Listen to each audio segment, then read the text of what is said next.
Hey guys, wanna know how to add custom fonts in Filmora? Well, in this video, I'm going to show you an easy step-by-step guide on how to do it. It's super simple, so let's get straight to it. Now first up, open up your favorite browser and type in thefont.com, or open up any other font sites that you are familiar with.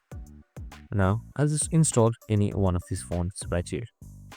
And once the download is done, you can just simply double click on this font right here and then simply press install. And after that, your font has been successfully installed. Now you can close all window, and if you have Filmora open, restart it as well. Now, once you have restarted your Filmora, just simply click on titles and then click on default title. Just drag and drop it to the timeline, and right here you can edit it your way.